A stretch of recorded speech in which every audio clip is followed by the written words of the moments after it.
ci dëkk bi. non foofu wax ji dafa xaw a bëri te ñu bëri dañuy wax sans maîtriser. man mii di wax. maîtriser wu donc mu ci wax lu bëri. bien sûr. c'est vrai que j'ai vu des vidéos passées. te ci vidéo yooyu dañuy wane kuy saaga. te man wax dëgg yàlla saaga jekkul rafetul. yiwul baaxul. kenn mënul saaga ma ànd ak yow. et je pense que on doit ñun suñu bopp ku ci nekk à ton niveau. à t'éduquer. à mieux t'éduquer. am na sa parents yi defoon ci yow. mais booy mag yow yaa war a mën a gën a yar sa bopp. bien sûr. et gis nga ne léegi xale yi seen wax yëpp parce que boo ko saaga la. seen lépp ay tàgg la ay taw yu ay wax lu ñu war wax la. et je pense que loolu noonu. bokk na ci liggéey boo xam ne nii war nañ ko def. exactement fi mu toll nii. c'est très important. c'est très très important saaga quel que soit côté boo ko mënta jëlee. baaxul. bien sûr. maintenant au-delà de saaga tey jii nii ñu ngi waxu ay rapport d'exécution budgétaire. rapport d'exécution budgétaire aussi privé moo koy def. public du def rapport d'exécution budgétaire. le public li muy def c'est des rapports de règlement.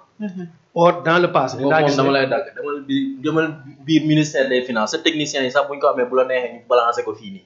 boo demee ministère des finances chaque fois dañ lay dugalal le rapport d'exécution budgétaire chaque mois loolu chaque 3 mois.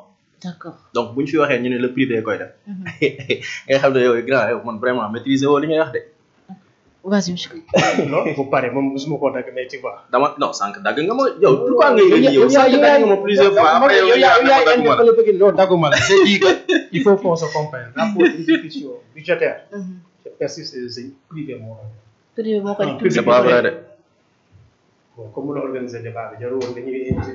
ah bien sûr mais continue monsieur Kane yow tam. on est en débat je disais très bien que le rapport d'exécution budgétaire. privé moo koy def. man s'il vous plaît laissez terminer. naa ko bàyyi ma saboté ba pare après vous saboté man comme je suis concentré ici. après ñu continuer le débat. man s'il vous plaît laissez terminer après. donc j'étais en train de dire que le rapport d'exécution budgétaire. privé moo koy def. d'accord. le public ce qu'il fait ça s'appelle un rapport de règlement. boo xoolee public ak privé. li seen différence privé day am un conseil d'administration autour de ce qu'on appelle la gouvernance. léegi nag cette gouvernance là moom mooy valider ce qu'on appelle le budget en début d'année. si on termine le budget suñu neexee en milieu d'année ñu apporter un aménagement ou un réaménagement budgétaire. mais je persiste et je signe gouvernement yi fi jóge yépp bu ñu ko xoolee te comme da ngay vérifier la mooy rapport de règlement. rapport de règlement moom mooy indiquer pour un public li des loi de règlement la fa laa jëm mais du cours de compte. loi kan mooy certifié yaa ngi ni amalgame ak certifié ak non du question de amalgame. xam nga débat bi da nga ko yàq complètement. c'est un débat qui a commencé de manière civilisée manière maa la gën a maîtriser loolu dama koy jàngale. xamoo li ngay wax. dama koy jàngale. le rapport. li ma lay wax man maa koy jàngale. waaw d'accord léegi nañu c'est juste que tu ne sais pas faire la nuance. tu ne sais pas faire la nuance. c'est vrai que après apporte na un petit correctif. envoyé ko Sada yónnee naa la ko si kii yónnee naa la numéro par WhatsApp alors monsieur Kane kon. non laisse-moi terminer mais su paree tamit nag génne la mooy le rapport de règlement moom mooy indi loi de règlement fa laa jëm laisse-moi expliquer un peu. je dis que dans le cadre du privé on a un budget qui est préparé à l'intérieur par la direction générale mais qui est soumis au conseil d'administration qui le valide. Et s'il y a des aménagements ou des réaménagements, c'est le conseil d'administration encore qui les valide. Et à la fin, foofu la ñuy waxee li ñuy wax rapport d'exécution budgétaire bu ñuy valider waat. Ce qui est différent, c'est vrai que yëpp c'est des provisions et c'est des prévisions de dépenses et de recettes. Mais dans le cadre de l'État, on parle de loi. On ne parle pas seulement de budget et on parle de loi de finances. Au départ là, quand on met en place, on parle de loi de finances. Maintenant, ce qu'on fait de manière transitoire, c'est vrai que ce sont des rapports avec des appellations qui sont différentes. Mais quand on consacre ce qui est fait dans le cadre du budget de l'État, on parle de loi de règlement qui passe par des rapports de règlement. Donc, li ma koy wax nii xam naa ko baax nag dañ koy jàng. Donc, par rapport à ce problème, je pense que leer na avant ñuy ñëwaat aussi bon par rapport aux notes et aux interpellations. Maintenant, sur l'arachide, c'est vrai que il y avait eu des projections qui était autour de 2 millions de tonnes sur l'année. Les gens étaient à 1,6 million sur l'année. Mais heureusement qu'il y a eu l'encadrement qui a permis d'arriver à ça. wax na waxu Sonacos c'est bien Sonacos usine yëpp dañoo tëjoon yu bëri sax dañu koy jaay mais ñii biñ ñëwee Je pense qu'ils ont tout réflexionné. Ils ont tout réflexionné. Non, c'est une bonne chose. Si, c'est une très bonne chose. Ils ont tout réflexionné. Ils ont permis d'augmenter les capacités d'achat, d'acquisition, de stockage et de production. Et là, je pense que ça avantage le Sénégal et c'est très bien. Maintenant, bon, par rapport à la capacité d'endettement, non seulement endettement, mais au-delà de endettement, remboursement. Les pays européens, ils peuvent être endettés à hauteur de 105%. Donc, ça ne veut pas dire que 95%, 90%, mais ça dépend, il y a un moyen pour pouvoir rembourser. Et deuxièmement, bonne confiance dans le milieu. C'est vrai que nous, les FMI m'ont imposé, et je pense que Macky Sall a tout fait pour faire sauter le verrou. Il les avait même convoqués à Diamniadio pour dire que nous ils ont dit non. Donc, c'est eux qui ont dépassé. Parce que nous, nous avons une économie à Quand il a compris ça, c'est là où on a commencé à mettre en place un jeu qui était dangereux, qui était très dangereux pour le Sénégal. C'est quoi ce jeu? Nous avons une capacité. Et là, nous booster l'économie, mais on pensait toujours aller emprunter. Et en voulant aller emprunter, on a mis en place des mécanismes parallèles. Et ces mécanismes parallèles-là ont permis à certaines sociétés, qui étaient des sociétés nationales, c'est vrai, de pouvoir emprunter pour le compte de l'État. Ce qui est une forfaiture. Au-delà de ça, à un moment donné... Rapport d'exécution budgétaire, par exemple. Au trimestre numéro 3 ou 2024. Regarde dans la loi. Toi, tu as parlé de la loi et tu as parlé de je loi. Je n'ai pas parlé de loi. J'ai parlé de rapport d'exécution budgétaire. On a 5 fois dans le débat. Dans le rapport d'exécution budgétaire, ministère des Finances a def. Il y a un rapport d'exécution budgétaire privé mo koy def. Non, il faut qu'on s'écoute et qu'on s'entende. Ah, mais est-ce que nous delloo si waat émission bi? Il faut qu'on s'écoute et qu'on s'entende. Il faut qu'on s'écoute. Non, il faut qu'on s'écoute et qu'on s'entende. J'ai bien dit que il y a l'Assemblée nationale et on parlait de l'Assemblée nationale. C'est vrai, le ministère des Finances, il fait des rapports par rapport à l'exécution budgétaire. Là, il le fait, ça pratiquement chaque semaine. C'est pas chaque semaine, c'est trimestriel. Le rapport d'exécution budgétaire, c'est trimestriel.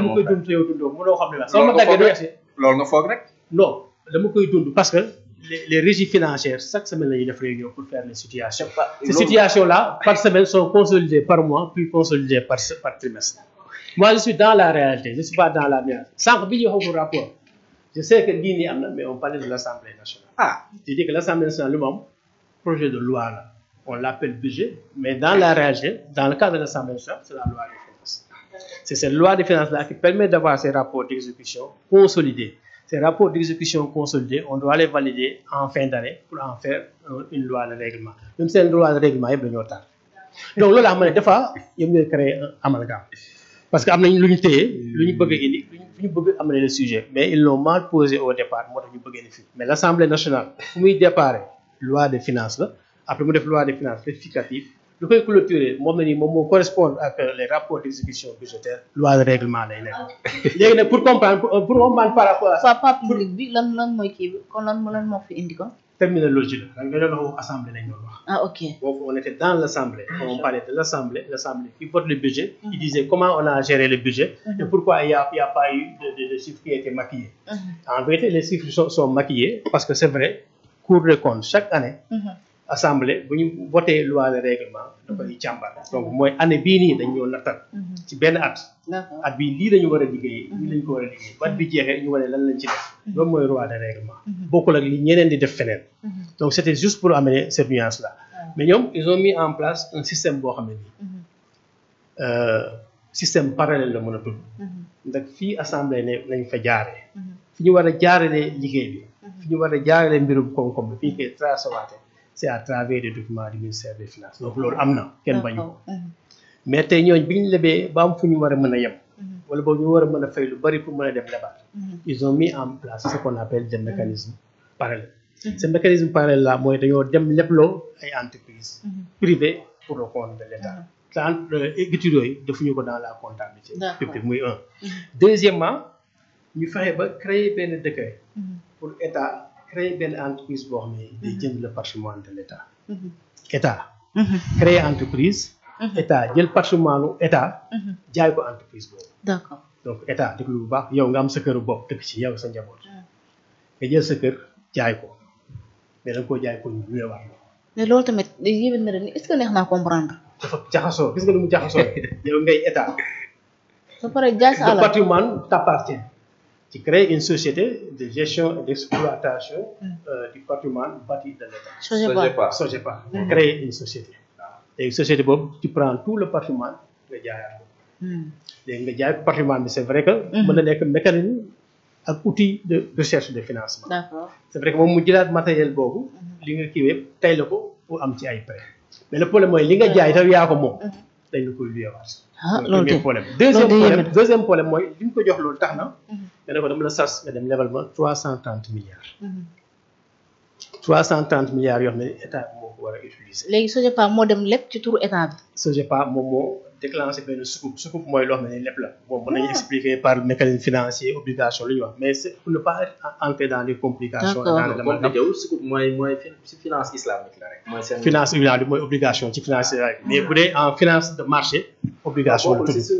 sukuk moom ak lëre bokkul yow yaa xamul rek SOGEPA yow yaa non man maa yor laa koy li may affaire bi damay bañ nga continuer di juum rek SOGEPA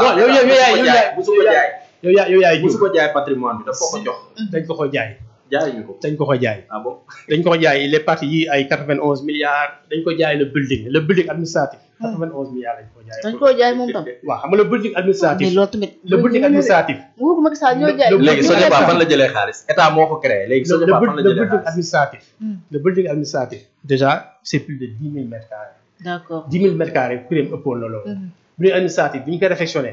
ñoom ils l'avaient lancé à hauteur de 10 milliards. Ok. mais ils l'ont fait réfectionner à 40 milliards jaay ko 91 milliards. ok. Après ils ont permis à ces sociétés-là de lancer boo nekkee dans la finance dafa am lu ñuy wax finance d'entreprise ak finance de marché finance de marché mooy nga dem ci marché bi mën la lebal xaalis. léegi finance de marché boobu noonu c'est vrai que dafa am benn partie boobu ni c'est par rapport à la finance islamique donc ay problème de tour la sukuk obligation ça veut dire la même chose. mais technologie bu nekk dafa am des appellations qui sont appropriées. ñu sas ko pour mu leb 330 milliards. mais si 337 milliards yooyu ñu ngi ci defee 247 milliards. ci 247 milliards yooyu waroon dem trésor public. 247 milliards yooyu en 3 phases 90 milliards moo ci dem trésor public. le reste dañ ko virer ci ay comptes nit. D'accord. donc gis nga montage yooyu loolu lañ tàmmal Sénégal loolu lañ doon dund pour Sénégal loolu lañ doon dund pour Sénégal donc tey jii bu ñu ne maquillé wuñu les chiffres c'est parce que on ne veut pas que l'on tienne compte de la totalité D'accord. de la gestion financière de l'État du Sénégal c'est vrai benn moment ñu def ko dans le cadre d'une gestion publique et benn instant aussi par des mécanismes de tricherie def ko dans le cadre d'une gestion privée te lu ci bëree bëri dina gën a génn dina gën a feeñ pourquoi parce que xaalis boo xam ne état moo ko moom yoon ko jox état mu liggéey dañ ko dugal ci ay compte ay nit léegi boo xoolee les dernières accusations yi ñuy génn nii les dernières informations yi génn c'est lié à ça. Bien sûr. Maintenant l'arachide c'est vrai daaw un 67 millions de tonnes la ñu def 67 millions de tonnes yooyu la Sonacos a pris le maximum et je suis sûr que le ministre est en train de faire des rencontres yoo xam ni ça permet aux gens de consolider li ñu am. Il y a des pays qui sont demandeurs comme la Chine et les gens seront en mesure de pouvoir l'exporter. Il l'a rappelé de manière merveilleuse. C'est vrai que c'est d'abord des agricultures, mais avant d'être des agricultures, c'est de la volonté politique. Merci. Le politique a eu la volonté d'augmenter l'argent qui est affecté à l'agriculture pour permettre à l'agriculture de pouvoir nourrir le Sénégal. Bon, à la base. Deuxièmement, de permettre à l'agriculture de pouvoir nourrir le secteur secondaire, agriculture, secteur primaire. D'accord. Li ñu doon am yëpp dañu koy jël jaay ko mais bëggatuñu ñu jël jaay ko bëgg nañ créer l'agro-industrie bëgg nañ créer l'agriculture de manière générale mais bëgg nañ lépp loo xam ne nii ci agriculture la jóge ñu mën koo transformer fii Sénégal. Pourquoi? Parce que day créer ay liggéey déjà day créer ay usines et ça permet ñun ñu booster suñu économie. Ñu ngi naan PIB ak taux de croissance c'est vrai on était dans la dynamique. Mais taux de croissance c'est pas l'État loolu tamit encore il faut lui rappeler que c'est important. Taux de croissance mooy la valeur ajoutée bi nga xam ne nii l'ensemble des entreprises privées moom lañu apporter comme contribution si liggéeyu la nation loolu moom mooy le PIB produit intérieur brut. Maintenant c'est le taux de variation d'une année à l'autre du PIB qui nous donne le taux de croissance annuel. Merci monsieur Kane. Alors Mané on termine. parce que tamit balaa may terminer aussi xam nga man dama bëgg ngeen déglu lii monsieur Kane moo ko wax. bëgg nañ créer l'agro-industrie bëgg nañ créer moom moo ne je persiste et je signe que ne li nga xamante ne moom mooy rapport d'exécution budgétaire privé moo koy def moom moo ko wax fii si vidéo si maa ko wax te dindu ma ko. dem ne débat bi lan la woon. contexte je ne comprends contexte débat bi lan la woon. man mais contexte excuse-moi non excuse-moi. allez-y mais contexte débat bi lan la woon contexte débat bi. non xaar non contexte débat bi lan la woon. non non contexte débat bi. maa lay tontu dama lay tontu. non dafay bàyyi maa gën. contexte débat bi lan la woon. c'était on était en train de dire que c'est l'Assemblée nationale. or dañu war a ni c'est pas l'Assemblée nationale.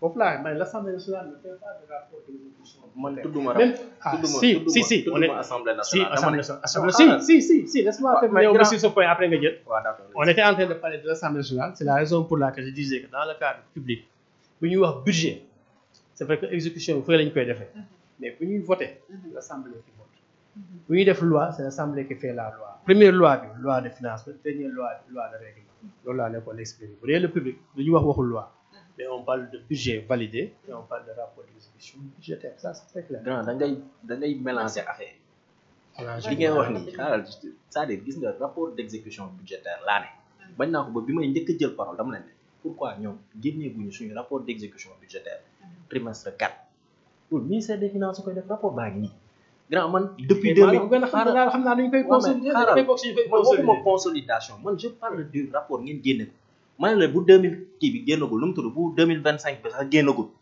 yow nga ne ma non rapport d'exécution budgétaire privé koy def ma ne la non avant après nag si nga xaaral non on parlait pas de l'Assemblée nationale grand man du ma wax xaaral non man du ma wax rapport d'exécution budgétaire grand xoola Sénégal depuis 2014 ba 2024 bi maa ngi ak rapport d'exécution budgétaire yi parce que dama koy télécharger bu génn non déglu ma la chaque jour non xaaral man chaque jour xaaral ma expliquer la man chaque jour maa ngi si non xaaral dama la bëgg a wax ne la chaque jour man maa ngi si site ministère des finances parce que xamul tax man finance publique dafa may intéressé xamul tax parce que ñu si bëri nekkuñu di ci gëstu alors que foofu la ñuy xamee ndax ñun suñu xaalis ñu ngi koy doxal normal wala doxaluñ ko du dëgg après si ngay mën a expliquer parce que tey xam nga ñu bëri comprendre nañu ne tey par exemple bi ngeen di yokk ngeen ne da ngeen a yokk budget wu campagne agricole bi c'était déjà prévu par la loi bi ngeen di fay aussi c'était déjà prévu par la loi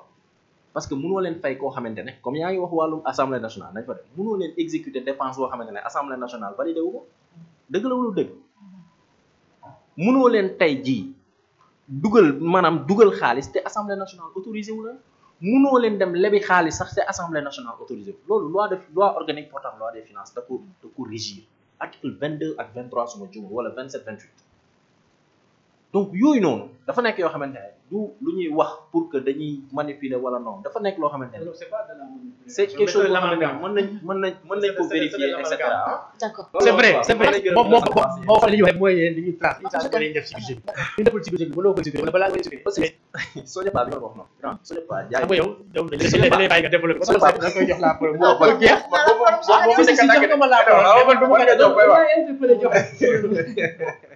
allez-y vrai politicien nga non vrai politicien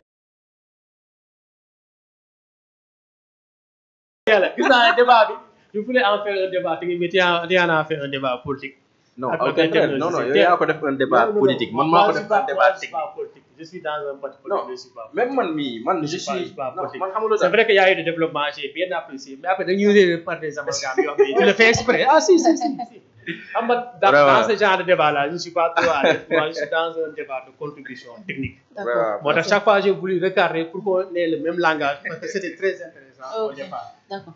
ok Merci monsieur Ka. maintenant foofu bi ñu koy indi da koy indi woon par rapport à l'Assemblée te man j'étais dans un débat par rapport à l'Assemblée on parlait que de l'Assemblée et j'ai dit que ñoom am nañu ay rapport de règlement yoo Bien sûr. bien après des années après dañ boole yu bëree bëri jàllale leen D'accord. donc jàllale bi c'est vrai ñii ñoo koy préparer mais au départ dañ koy voter laa wax sous forme de loi de finances il faut que l'Assemblée vote ko li mu koy voter moo tax bu nekk loi le rapport de règlement aussi li ko assemblée di voter moo tax bu nekk loi donc loi mooy lu ñu voter assemblée moo koy voter mais ça passe toujours par des rapports soit des rapports de présentation ou des rapports qui sont liés à l'exécution quand c'est le privé ça reste des rapports d'exécution mais quand ça passe par l'assemblée ça devient D'accord. Merci beaucoup monsieur Ka. On se donne rendez-vous. ma fan incha allah. balaa ñu kii moom la tëj na tëj bu neex nañ tëj ñu jubóo comme moom indi na ma non non mais c'est nañ jubóo wax dëgg yàlla amul y a rien de personnel et je vous respecte beaucoup et que wax dëgg yàlla man lii laay bëgg ñu ñëw di toog di waxtaan parce que aussi débattre nañ amul sànnante nañ xeer et cetera mais ça reste ici hein parce que li ko waral rek mooy Sénégal moo ñu tax a jóg kenn ku si nekk nag da nga am